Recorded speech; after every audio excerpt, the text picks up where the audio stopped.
না না, ওরকম কোনোদিন নেই, আর আইফোনের শখও আমার নেই। আমার এখন একটা ঘর নেই দিদি ভাই। আমি মনে করি 70,000 টাকা দিয়ে আইফোন না কিনলে আমার একটা ঘর হয়ে যাবে। ফোনের আগে বাড়িটা করতে হয় না, পরিবার নিয়ে থাকি। কিন্তু বেশি লোক পাবে না, প্রায় শেষ কন্টিনেন্ট চলছে। 1 2 3 4 5, এসো না, এই যে 5টা 50 টাকা। আগে খেয়ে নে, ফটো পরে তুলবি, আগে খেয়ে নে।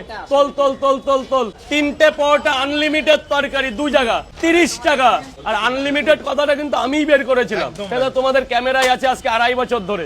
তখন কোনো বিরিয়ানির দোকানেও আনলিমিটেড ছিল না। কোনো কিছু হলে বলবে যে রাজুদা এটা ভুল হচ্ছে, আমি বলো তো কি ক্ষমা চাইতে পারি। এটা হচ্ছে আমার প্রথম থেকে, সেই স্কুল লাইফ থেকে আমি ক্ষমা চাওয়া ছেলে। আনলিমিটেড আমি এনেছি, পরোটাও 40 বছর, বিরিয়ানিও 40 বছর, কিন্তু আমি তো অত জেনারেশনে যাইনি এখনো। আমার অভিজ্ঞতা যতদিন আমি, তুমি যখন তোমাকে দেখে কেউ কিছু করবে, তুমি দেখবে আলাদা একটা মজা পাবে যে তোমার জন্য কেউ কিছু শিখছে। তুমি হলে শিক্ষক। আরো তরকারি লাগবে বাবা? এ নাও খাও। বলছে দারুণ হয়েছে, ওই জন্য 3 বার নিলাম।